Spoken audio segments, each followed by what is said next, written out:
Oh, be lifted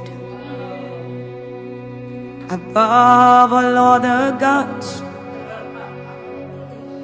We lay our crowns and worship you. Oh, be lifted above. Shalom, chers frères et sœurs en Christ. Je nous salue dans le nom puissant de notre Seigneur Jésus-Christ de Nazareth. Alléluia.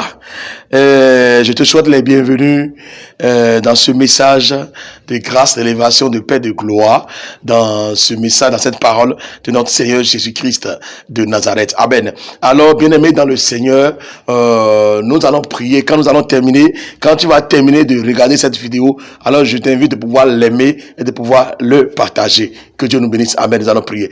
Père, 3 fois saint, nous te disons merci, Créateur des cieux et de la terre, pour l'amour que tu nous as accordé. Merci, Saint-Esprit, pour ta puissance. Merci pour ta gloire. Merci pour les grandes choses que tu as fait pour nous. Que ton nom soit béni, Père, au nom puissant de Jésus de la terre. Nous plongeons maintenant les pensées et qui écoutent, les oreilles qui écoutent ce message, les yeux qui sont en train de regarder cette vidéo. Nous les plongeons tous dans le sang de notre Seigneur Jésus-Christ de la terre. Et que Jésus-Christ règne maintenant dans notre vie. Et que ce message nous transforme au nom de Jésus-Christ. Amen. Alors, frères de la foi, nous allons rapidement lire dans le livre de Matthieu, Matthieu chapitre 16. Nous lisons à partir du 13e verset. Amen. Matthieu chapitre 16, nous lisons à partir du 13e verset, du verset 13 jusqu'au verset 19. Jésus étant arrivé dans le territoire de César de Philippe, demande à ses disciples, qui dit-on que je suis, moi, le Fils de l'homme? Alléluia. Il répondit, les uns disent que tu es Jean-Baptiste, les autres Élie, les autres Jérémie ou le des prophètes. Amen. Et vous, leur dit-il, qui dites-vous que je suis? Waouh! Simon Pierre répondit, tu es le Christ, le Fils du Dieu vivant. Waouh! Alléluia. Amen. Alors, Jésus reprend la parole, lui dit, tu es heureux, Simon, fils de Jonas, car ce ne sont pas la chair et le sang qui t'ont révélé cela, mais c'est mon Père qui est dans les cieux. Alléluia. Et moi, je te dis que tu es Pierre, et que sur cette pierre, je bâtirai mon église, et que les portes du séjour des morts ne prévaudront point contre elle. Alléluia. Je te donnerai les clés du royaume des cieux. Ce que tu lieras sur la terre sera lié dans les cieux. Et ce que tu délieras sur la terre sera délié dans les cieux. Alléluia. Bien-aimés dans le Seigneur, alors rapidement nous sommes en train de parler sur quoi? Sur la connexion divine. Amen. La connexion divine. Alors, chers frères et sœurs en Christ, rapidement, les disciples qui étaient avec Jésus, les disciples qui marchaient ensemble avec Jésus, étaient étonnés des miracles, des choses extraordinaires, des prophéties que Jésus donnait, des grandes choses que Jésus était en train de faire. Alors, ces disciples, ils se posaient la question en eux, mais celui-ci-là, mais n'est-il pas le prophète Élie qui devait revenir? N'est-il pas le prophète Moïse qui devait revenir? Mais il agit il agit peut-être comme Moïse. Il agit peut-être comme Élie. Alors Jésus-Christ, rapidement, en lisant leurs pensées, Jésus a dit, hey, vous venez. Selon vous, qu'est-ce que les gens disent tant que je suis? Alléluia. Qu'est-ce que les gens disent tant que je suis? Bien-aimés dans le Seigneur. Alors, le verbe dire là, il y a beaucoup de choses dedans. Qu'est-ce que les gens disent tant que je suis? Amen. Ça, dans le verset 14. Dans le verset 14, lisons le verset 14. Alléluia. Il répondit, les uns disent que tu es Jean-Baptiste. Alléluia. Alors, les autres Élie, les autres Jérémie ou l'un des prophètes. Les gens disent, ENT à la fin. les gens disent ENT à la fin. Bien aimé, nous savons très bien que quand il y a ENT à la fin, donc on parle de beaucoup de personnes. On parle de beaucoup de personnes et on parle de ce que beaucoup de personnes avaient eu à dire. Ce que beaucoup de personnes avaient eu à dire dans le passé. Alléluia. Les uns disent, amen. Alors cette réponse des disciples nous ramène à pouvoir examiner ce que l'entourage, là où nous vivons, disent par rapport à celui en qui nous avons cru. Qu'est-ce que notre entourage dit par rapport à notre foi? Qu'est-ce que notre entourage dit par rapport à notre église? Qu'est-ce que notre entourage dit par rapport à notre salut en Jésus-Christ? Quand tu as commencé l'église, est-ce que ton entourage peut ouvrir la bouche et dire, celui-ci, ses comportements ont changé. Celui-ci, ses langages ont changé. Celle-ci, ses manières de s'habiller ont changé. Celle-ci, il a changé. Il a changé. Celui-ci a changé. Qu'est-ce que ton entourage dit par rapport à toi? Deuxième chose, qu'est-ce que ton entourage dit par rapport à ton église? Alléluia. Parce que quand on connaît un chrétien, et puis on voit ses comportements, on fait rapidement un recours par rapport à son église. Et on dit, waouh, son église est bonne, hein, les enseignements est bon. Alléluia. Qu'est-ce que les gens disent par rapport à ton église? Qu'est-ce que les gens disent par rapport à ton pasteur, à ton prophète, à ton père spirituel, à ta mère spirituelle, à côté de toi? Qu'est-ce que les gens disent? Jésus dit, qu'est-ce que les gens disent de moi? Et ils ont dit quoi? Ils ont dit, les uns disent que... Qu'est-ce que les uns sont en train de dire sur toi dans ton quartier? Qu'est-ce que les uns sont en train de dire sur ton église? Qu'est-ce que les uns sont en train de dire sur ta foi en Jésus-Christ? Tu dois chercher à savoir ce que les uns ou les autres sont en train de dire. Alléluia. Alors, dire avec ENT veut dire ce que beaucoup de personnes avaient eu à dire sur vous, sur votre église, sur votre croyance, sur votre salut. Sur votre pasteur, peut-être, permettez-moi. Alors, les disciples ont commencé par lui donner de la réponse. Et Pierre, en lui donnant la réponse, quand les disciples ont dit à Jésus ce que les gens disent, de là maintenant, Jésus dit, et qu'est-ce que vous dites que je suis? Qu'est-ce que je suis chez vous? Bien aimé, qu'est-ce que ton pasteur est chez toi? Qu'est-ce que ton église est chez toi? Qu'est-ce que Jésus-Christ est chez toi? Qu'est-ce que Jésus-Christ est pour toi? Qu'est-ce que ton église est pour toi? Qu'est-ce que ton pasteur est pour toi? Qu'est-ce que ton père ou ta mère spirituelle sont pour toi? Qu'est-ce que les frères et sœurs en Christ sont pour toi? Qu'est-ce que ta famille est pour toi? C'est une question. Qu'est-ce que ta femme est pour toi? Qu'est-ce que ton mari est pour toi? Qu'est-ce que tes enfants sont? Qu'est-ce que tes parents sont pour toi? C'est une question. Jésus dit, et vous, que dit-on que je suis? Et vous, que dit-on que je suis? Qu'est-ce que vous dites de moi? Alléluia. Alors, quand Jésus a dit ça, alors Simon Pierre répondit, tu es le Christ, le Fils de Dieu vivant. Waouh! Tu es le Christ, le Fils de Dieu vivant. C'est la réponse que Pierre a donnée quand Jésus les a posé la question. Mais qu'est-ce que vous dites que moi là, je suis? Qu'est-ce que vous dites que notre église est? Qu'est-ce que les gens disent que ton église est? Qu'est-ce que tu les as dit? Pierre a dit, tu es le Christ, le Fils de Dieu vivant. Quand Pierre a dit ça, qu'est-ce que Jésus a dit? Dans le verset 17, Jésus a dit quelque chose. Jésus reprend la parole et lui dit, tu es heureux, Simon, fils de Jonas, car ce ne sont pas la chair et le sang qui t'ont révélé cela, mais c'est mon Père qui est dans les cieux. Alléluia. Il dit, car ce ne sont pas le sang et la chair qui t'ont révélé cela. Cela là, c'est quoi? C'est quoi le cela? Ce cela qui a été révélé à Pierre là, qu'est-ce qui est caché dans ce cela? Alléluia. Bien aimé, tout à l'heure, nous avons vu tout à l'heure sur le disent, oui, le disent. Les gens disent que ce que les gens disent. Maintenant, Pierre a pu dire ce que Jésus est. Et Jésus a été étonné par rapport à la réponse de Pierre. Jésus a dit à Pierre, il dit, ce ne sont pas le sang ni la chair qui t'ont révélé cela, mais mon Père qui est dans les cieux. Quel est caché dans le cela là? Quel est le cela qui a été révélé à Pierre? Amen. Alors ce cela veut dire la vérité. Pierre, dans sa réponse, dit que Jésus, tu es la vérité. C'est ce qui est caché dans cela. Autre chose qui est cachée dans c'est quoi? C'est l'intimité. L'intimité. Autre chose, la révélation. Autre, et l'identité vraie de Jésus. C'est ce qui est caché dans ce cela-là. Ce cela que Jésus a dit que Pierre, ce n'est pas la chair et le sang qui t'a révélé cela. Cela-là est quoi? Jésus était étonné de ce que Pierre le reconnaît comme un vrai Dieu. Pierre le reconnaît comme esprit de vérité. Pierre reconnaît son intimité.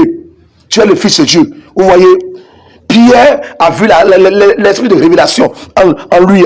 Et Pierre a révélé son identité vraie. L'identité vraie de Jésus-Christ de Nazareth. Alléluia. Bien-aimés dans le Seigneur, est-ce que nous arrivons à pouvoir révéler notre vraie identité aux gens? Est-ce que nous arrivons à pouvoir révéler l'identité vraie de notre Père spirituel, de notre Église, de notre vie spirituelle, de notre salut en Jésus-Christ? Est-ce que nous arrivons à montrer, à démontrer notre vraie identité?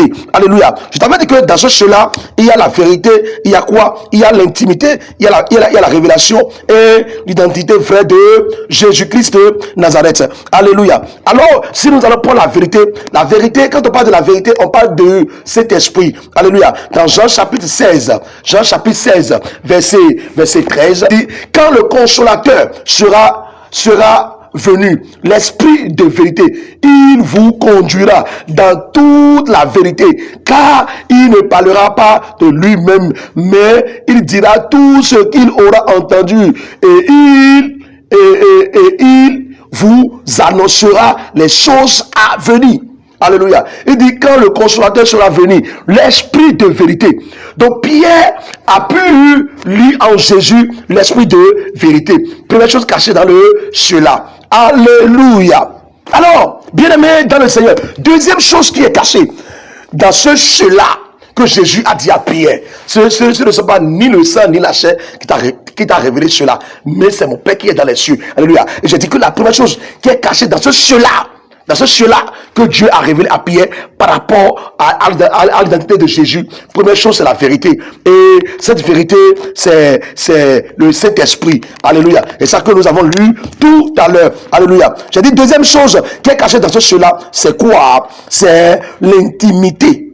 L'intimité de Jésus. Pierre a pu, il a vu quoi? Il a vu. Pierre a pu constater que dans l'intimité de Jésus-Christ, qu'il y a la Sainte Trinité. Alléluia. Alors, c'est quoi la Sainte Trinité? La Trinité qui est le mystère du seul Dieu, en trois personnes, le Père, le Fils et le Saint-Esprit. Amen. Alors, la Bible affirme que le Père est Dieu, que Jésus-Christ est Dieu et que le Saint-Esprit aussi est Dieu. Alléluia. Alors les trois ensemble forment un. C'est ça qu'on appelle la Sainte Trinité. Alléluia. Donc, dans l'intimité de Jésus-Christ, il y a Dieu dedans et il y a le Saint-Esprit dedans. Donc, dans ce cela que Jésus a dit à Pierre, que c'est mon Père qui t'a révélé cela. Alors, dans cela, il y a ce qu'on appelle la Sainte Trinité dedans. Alléluia. Alors, lisons 1 Corinthiens chapitre 2, verset 10. La Bible dit ceci. Il dit, Dieu les a révélés par l'Esprit, car l'Esprit sonde tout, même les profondeurs de Dieu. Alléluia. Dieu nous les a révélés par l'Esprit. Dieu nous les a révélés par l'Esprit. Car l'Esprit sont tout, même les profondeurs de Dieu. Même les profondeurs de Dieu. Alléluia. Bien-aimés dans le Seigneur, autre chose qui est cachée dans cela, c'est la révélation. Amen. C'est la révélation. Alors, qu'est-ce que la révélation? La révélation, c'est l'inspiration du Saint-Esprit aux hommes. Quand on parle de la révélation, on parle de l'inspiration du Saint-Esprit aux hommes. Donc, c'est pas l'inspiration du Saint-Esprit. C'est pas l'inspiration du Saint-Esprit. Donc, Pierre disait à Jésus-Christ que en toi, toi, il y a l'inspiration du Saint-Esprit, ce qui est caché dans cela. Amen. Et autre chose, dernière chose qui est cachée dans cela, pour le moment, c'est l'identité vraie de Jésus. Jean chapitre 3, verset 16. Car Dieu a tant aimé le monde qu'il a donné son Fils unique, afin que quiconque croit en lui ne périsse, mais qui ait la vie éternelle. Alléluia. Pierre a dit quoi? Il dit, tu es le Christ, le Messie, le Fils de Dieu. Et Jean 3,16 nous montre que Jésus est véritablement le Fils de Dieu. Alléluia. Alors, bien aimé, c'est pourquoi Jésus a dit à Pierre, il dit, ce n'est ni la chair, ni le sang qui t'a révélé cela, mais c'est mon Père qui est dans les cieux. Une chose très importante que nous allons noter dans la vie de Pierre envers Jésus, c'est quoi? L'amour. Dans la vie de Pierre, nous voyons l'amour, fidélité et l'obéissance de Pierre envers Jésus. Vous voyez, l'amour, fidélité et l'obéissance de Pierre envers Jésus, afin que les deux esprits sont unis. Et la révélation a été donnée à Pierre. Parce que Jésus aime Pierre, Pierre aussi aime Jésus. Jésus aime Pierre, Pierre aussi aimait bien Jésus. Cela fait que les deux, leurs esprits sont collés ensemble. Pierre a vu rapidement ce qu'est l'intimité. Il a vu la révélation de son Père spirituel, la révélation de son Dieu. Comme la Bible dit que l'esprit sonde toutes choses, même les profondeurs de Dieu. Alors quand Pierre est entré en esprit, Pierre a vu la profondeur de Dieu. Alléluia. Nous ne pouvons pas demeurer dans la chair et dire que nous voulons entrer dans la profondeur de Dieu. Bien aimé, cela ne peut pas marcher. Dans la chair, et nous allons sonder. Et Jésus a dit à Pierre, il dit, car ce ne sont pas ni le sang, ni la chair qui t'a révélé cela. Donc Jésus était très très content de ce que il a vu Pierre pour la toute première fois en esprit. Il a vu Pierre pour la toute première fois en esprit. Waouh! Pierre a pu sonder. Il a pu sonder le cœur de Dieu. Pierre a pu faire sortir ce qui est sur le cœur de Dieu. Cela a étonné Jésus. Et c'est ce que la parole de Dieu nous attend, chacun de nous aujourd'hui. C'est ce que le royaume de Christ nous attend aujourd'hui. Dieu attend ce que nous entrons dans son intimité pour pouvoir parler avec lui. Dieu veut que nous montons dans son intimité pour pouvoir parler avec lui. Nous allons prendre le verset 18.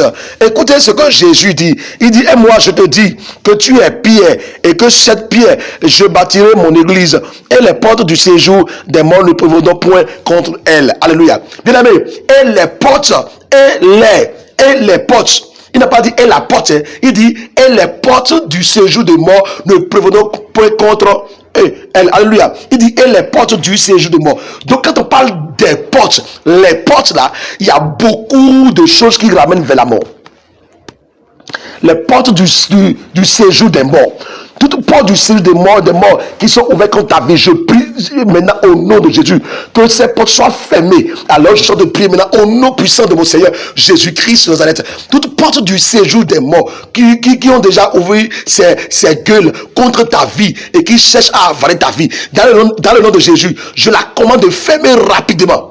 Alléluia. Donc Jésus disait ceci, il dit les portes du séjour des morts ne prévaudront point contre elle. Alors, les portes du séjour des morts veut dire plusieurs différents ennemis. Les attaques.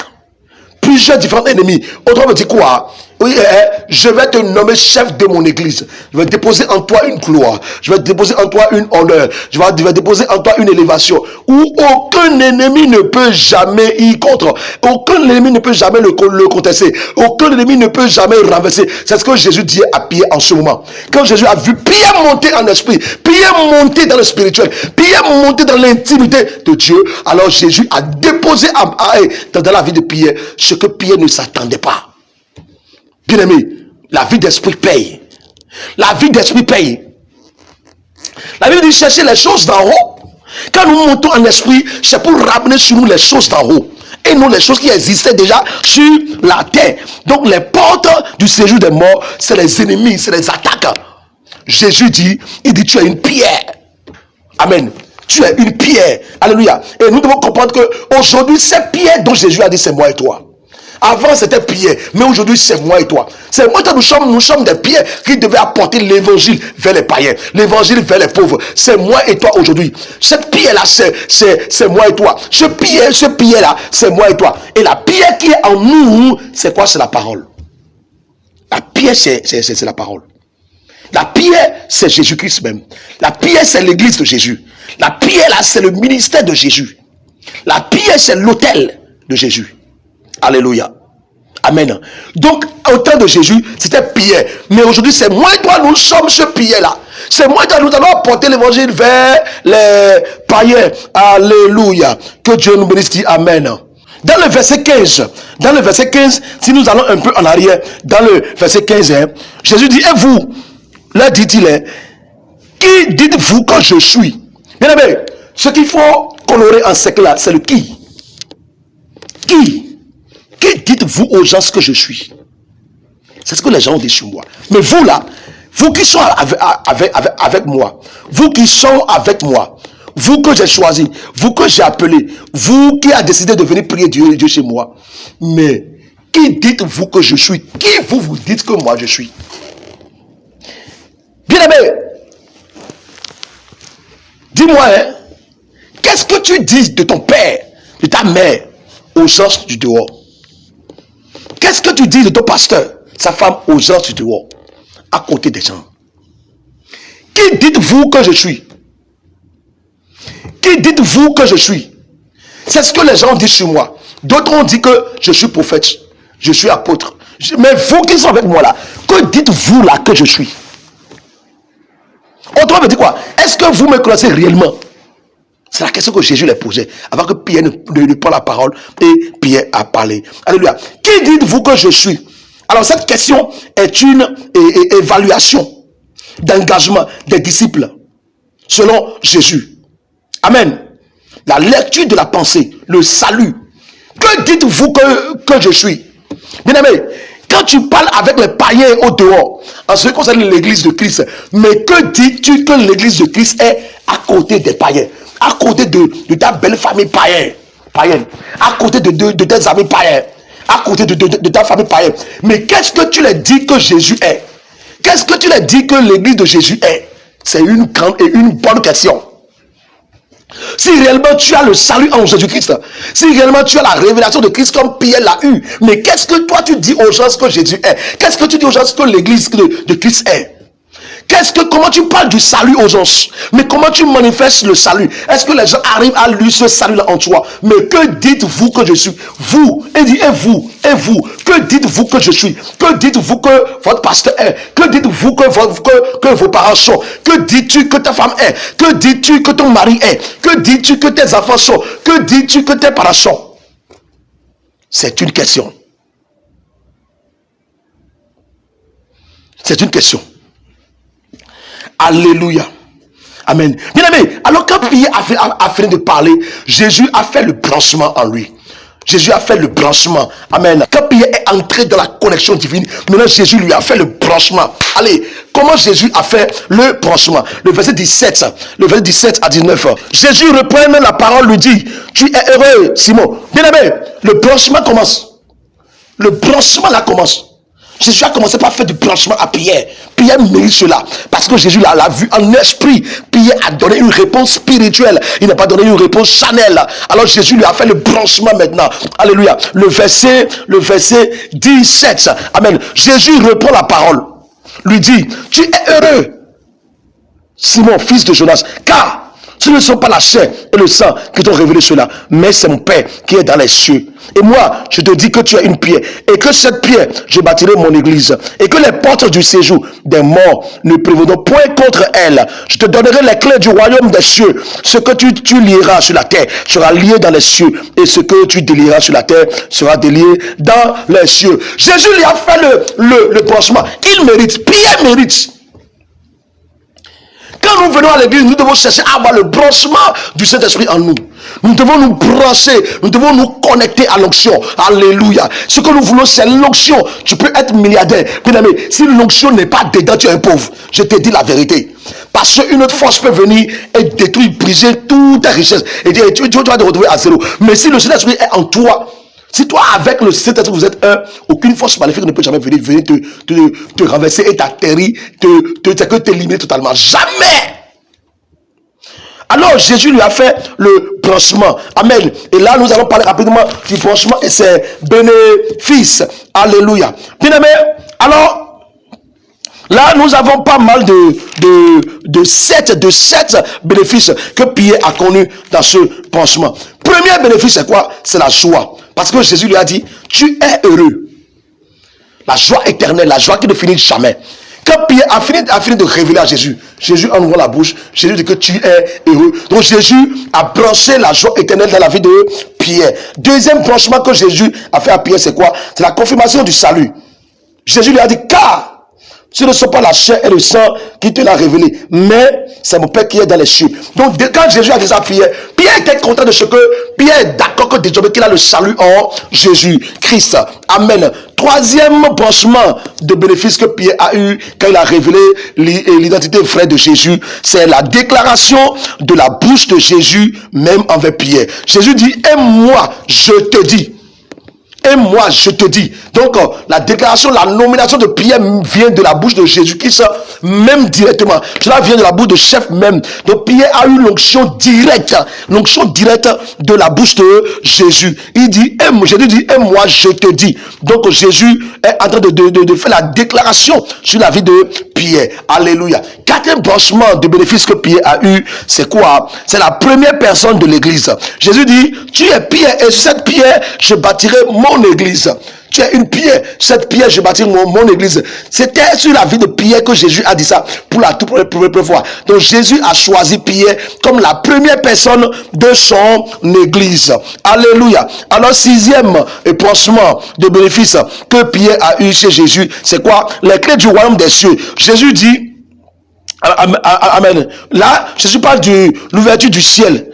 Il dit, je te donnerai les clés du royaume des cieux. Donc Pierre a connu l'ouverture des cieux. Désormais, Pierre peut apporter le royaume de Dieu, de Jésus, vers quelqu'un, où Pierre peut ouvrir la bouche et appeler des choses dans les cieux, et ces choses vont venir sur la vie de Pierre. Donc quand on dit quelqu'un a la clé du royaume des cieux, comme nous l'avons eu dans le livre d'Ésaïe, chapitre 22, verset 22, je mettrai sur ton époux la clé de la maison de David. Quand tu vas ouvrir, personne ne pourra fermer. Cela veut dire quoi? Désormais, tu as la clé de pouvoir planter le royaume dans n'importe quel endroit. Tu as la clé de pouvoir aller parler du royaume dans n'importe quel endroit. Et c'est moi et toi, nous avons cette clé aujourd'hui. Désormais, les cieux sont ouverts pour toi. Tu peux ouvrir la bouche et demander auprès du Père dans les cieux. Et les cieux vont te les accorder. Amen. C'est ça que Jésus a dit, les clés du royaume des cieux. Alléluia. Et septième branchement du bénéfice que Pierre a connu, c'est quoi? C'est l'ordination. L'ordination. Jésus dit, ce que tu lieras sur la terre sera lié dans les cieux. Donc Pierre a connu de l'ordination directement,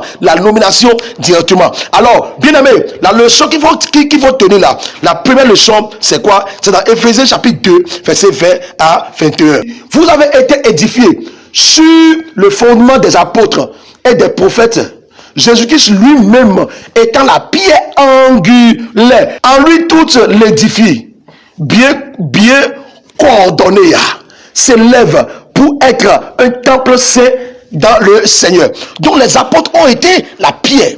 Jésus est la pierre angulaire. Nous sommes église. Amen. Les apôtres ont été la pierre. Mais Jésus, lui, il est la pierre angulaire. Donc il y a une différence entre la pierre angulaire et la pierre. Jésus est la pierre angulaire. Et les apôtres ont été des pierres. Et nous sommes l'église qui a été bâtie sur cette pierre. Alléluia. Nous sommes l'église qui a été construite sur le fondement des apôtres et prophètes. Et Jésus est la pierre angulaire. Donc nous sommes fondés sur les enseignements des apôtres, sur les enseignements des prophètes. Alléluia. Ça, c'est notre première leçon. Et notre deuxième leçon à attirer, c'est quoi? C'est dans Ézéchiel chapitre 36. Ézéchiel chapitre 36.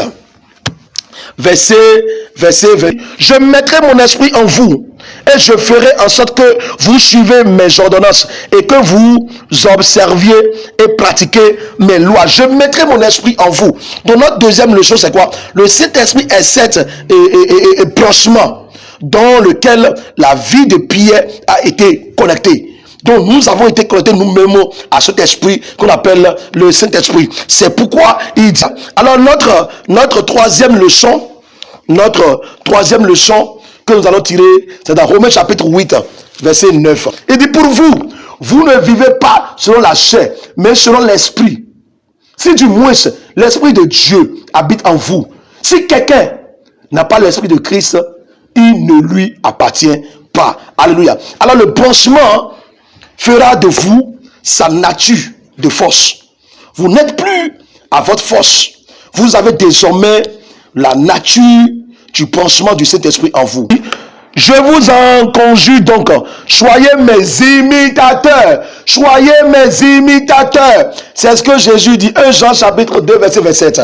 1 Jean chapitre 2, verset 27. Pour vous, l'onction que vous avez reçue de lui-même demeure en vous. Et vous n'avez pas besoin qu'on vous enseigne. Mais comme son onction vous enseigne toutes choses et qu'elle est véritable et qu'elle n'est point un mensonge. Demeurez en lui selon les enseignements qu'elle vous a donnés. Bien-aimés dans le Seigneur, nous allons nous arrêter là aujourd'hui. Que Dieu nous bénisse, qu'il nous fortifie et que l'amour de Dieu soit avec nous. Nous allons prier. Père Céleste, nous te disons merci pour ce message que tu nous as donné. Nous prions, Seigneur, que cela impacte mon frère, ma soeur qui vient de regarder, qui vient d'écouter et que ta gloire se manifeste en lui, Seigneur. Qu'il reçoive la connexion, le branchement du Saint-Esprit en lui et que ce branchement demain jusqu'à ton retour sur la terre, au nom puissant de Jésus-Christ. Amen. Bien-aimé dans le Seigneur, va toujours sur notre page et YouTube, Grande Valeur TV, va aimer, va commenter, va partager et que Dieu nous bénisse. Bye bye.